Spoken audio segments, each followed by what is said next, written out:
Hi, welcome. Enjoy the content, subscribe, and turn on notifications. Michael always believed that his life was too simple to hold any secrets.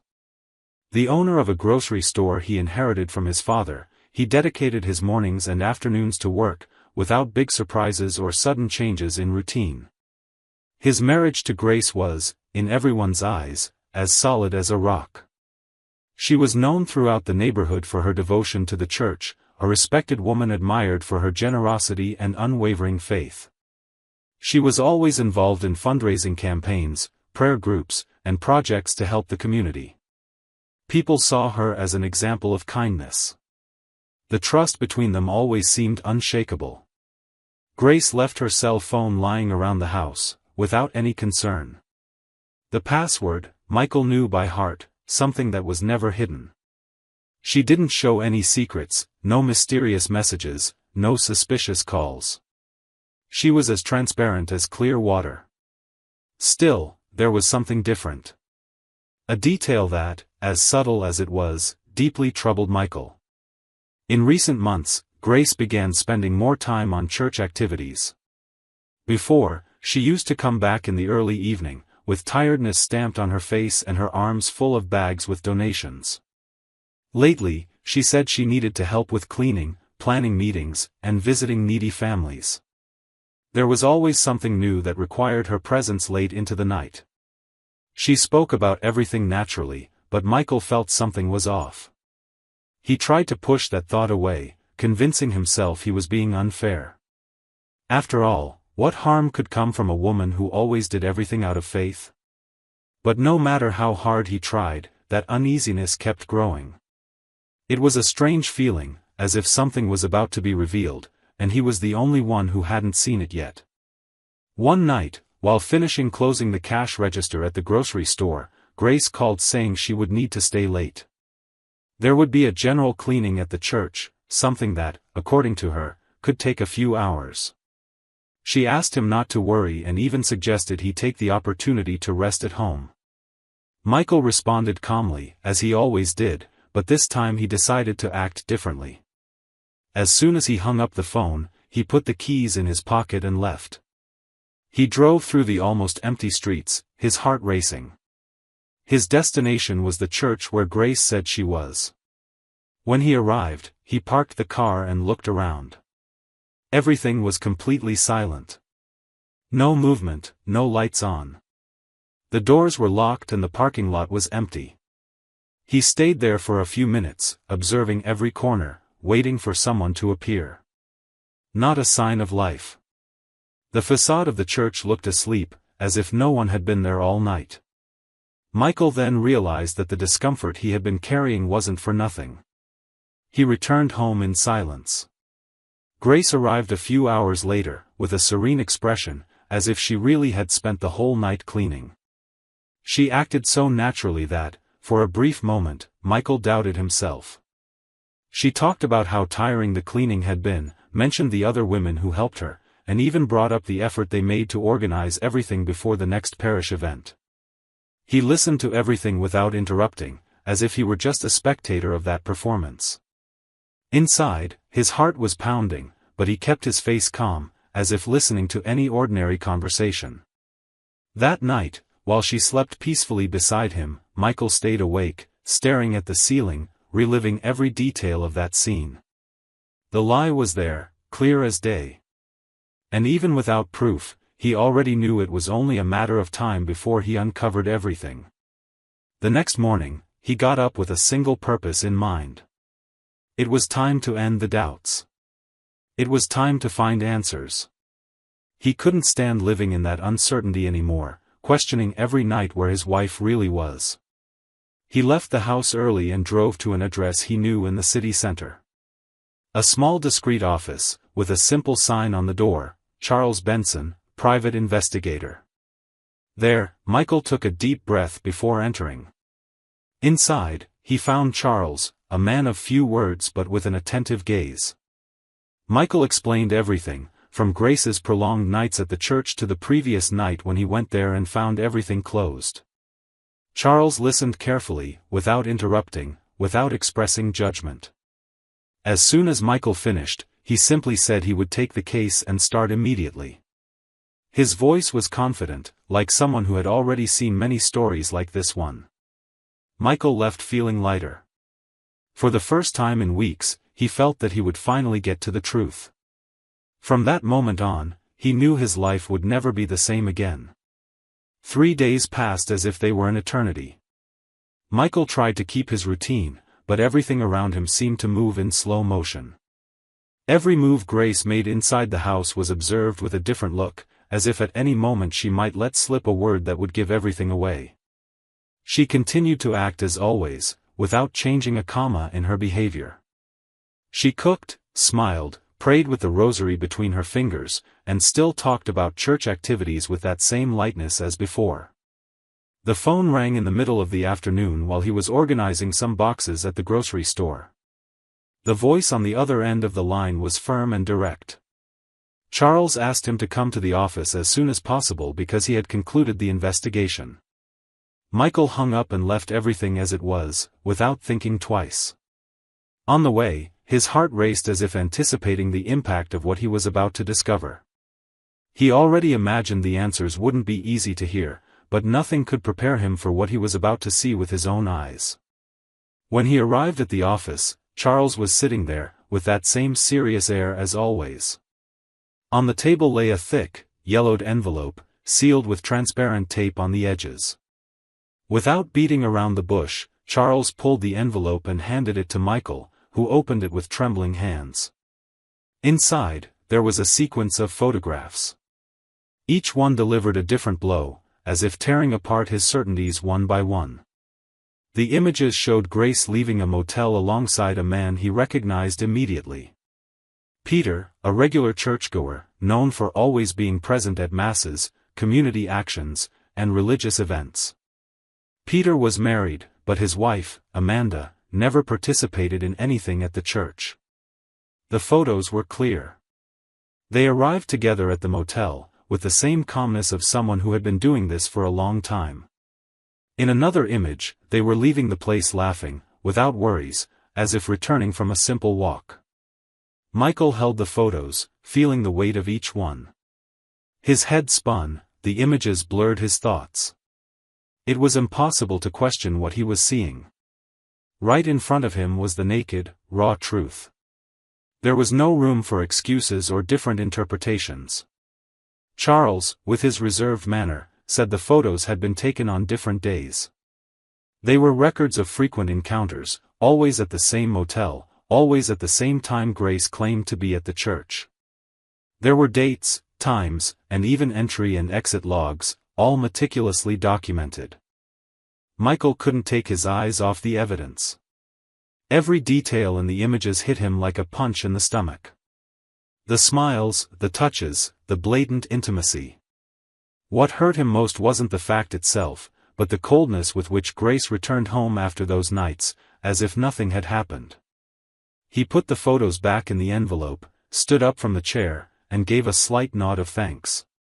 Charles simply said that if he needed anything else, he could reach out. Outside, Michael stayed in the car for a long time, the envelope on his lap, unsure how to react. All he felt was an immense emptiness, a mix of disappointment and indignation that seemed suffocating. He knew there was no more room for doubt. The doubt had turned into certainty, and the certainty into pain. It was time to act, to face it head-on. He had spent too much time deceiving himself, believing in an image that never existed. Michael started the car and drove home with his mind racing. The plan was already outlined in his head, and this time he wouldn't hesitate. The lie was over for good. Michael clutched the envelope tightly, as if the paper could burn his hands. He drove home with his mind boiling, replaying each image of the photos in his head. As soon as he arrived, he went straight to the phone. He dialed Grace's number with a dry, straightforward voice. She answered with her usual calm tone, saying she was still at the church, wrapping up the last details of a meeting that had run longer than expected. She spoke with such tranquility that, for a few seconds, anyone would believe her. Michael responded with just a simple, "okay," and ended the call. He grabbed the keys again and got into the car. He started the engine and drove straight to where she said she was.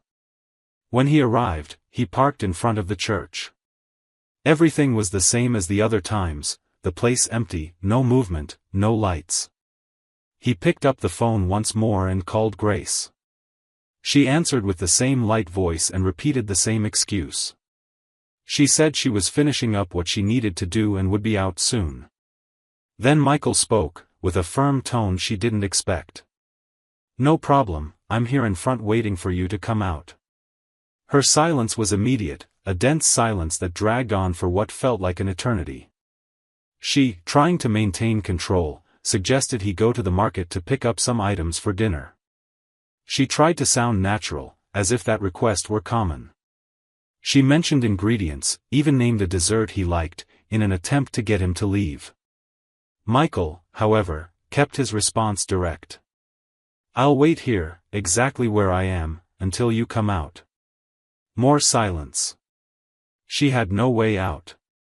A little while later, Grace came into his line of sight, emerging from the opposite side of the building, her head down and her expression heavy. She didn't come out through the church door. She came from a different spot, which in itself said a lot. Michael just watched, without moving. When she approached the car, he said, "Get in." Grace obeyed, without questioning. As soon as she sat beside him, he started the car and began driving, the atmosphere between them tense, without a single word. Midway, Grace tried to explain, her voice trembling, saying everything was a misunderstanding, that she had gone out to handle a personal issue but intended to return to the church.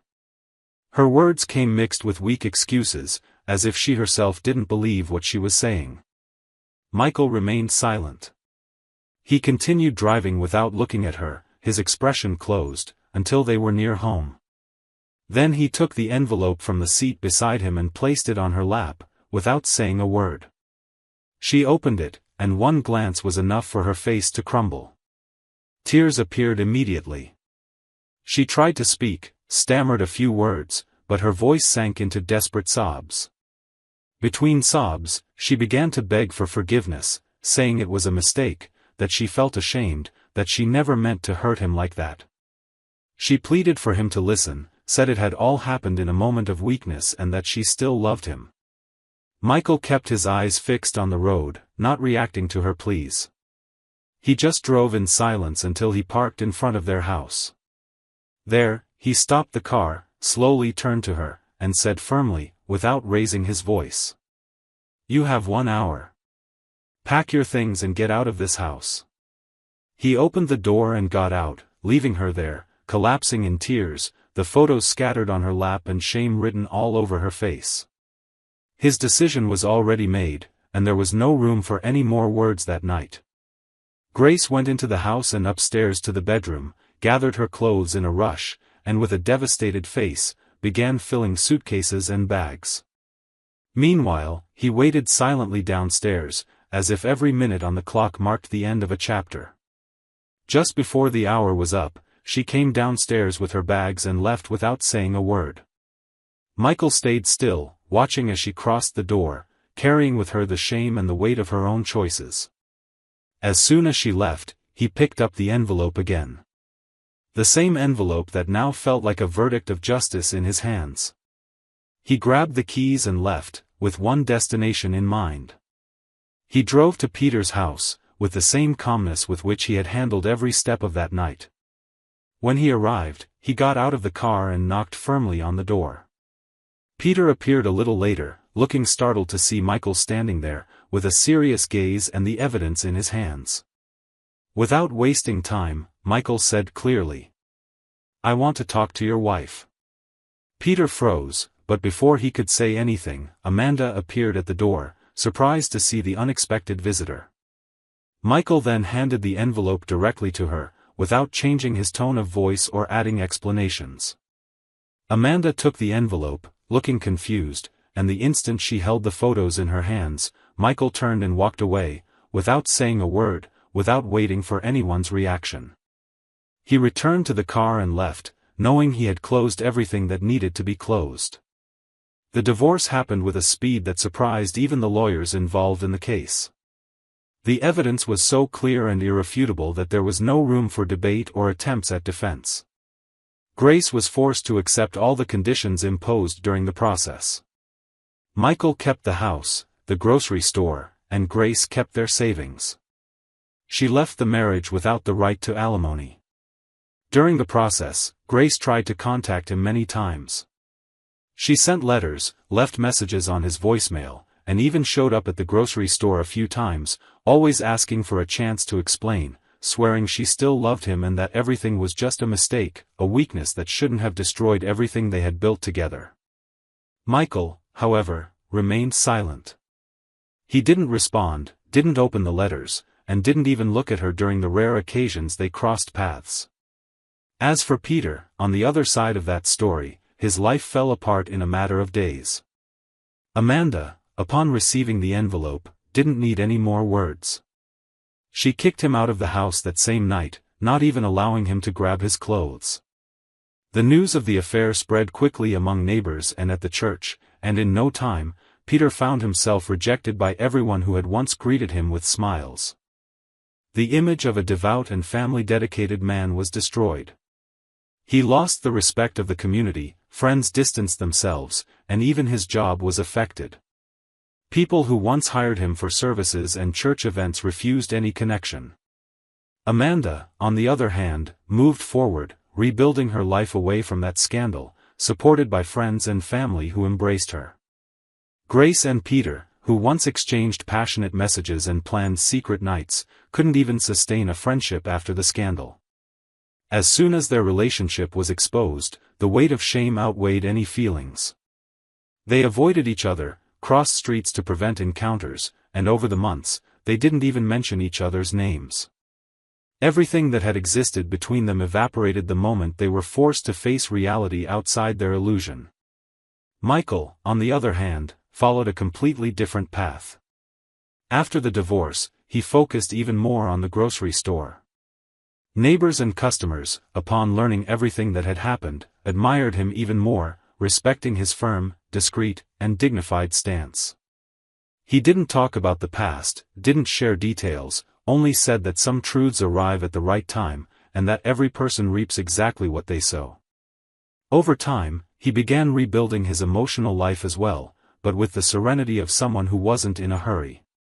He learned to value his own peace even more, the company of sincere people, and the importance of keeping his heart free of resentment. His story became an example among neighbors, not because of the scandal, but because of the way he handled the pain. While Grace and Peter drowned in the consequences of their actions, trapped in loneliness and the judgment of everyone around them, Michael moved forward lightly, with the only thing that can never be lost or destroyed, the truth. It was his greatest companion, his shield, and also the only legacy he chose to carry with him from then on. Thank you for watching the video. If you enjoyed it, don't forget to subscribe to the channel and turn on notifications so you won't miss any updates. See you next time.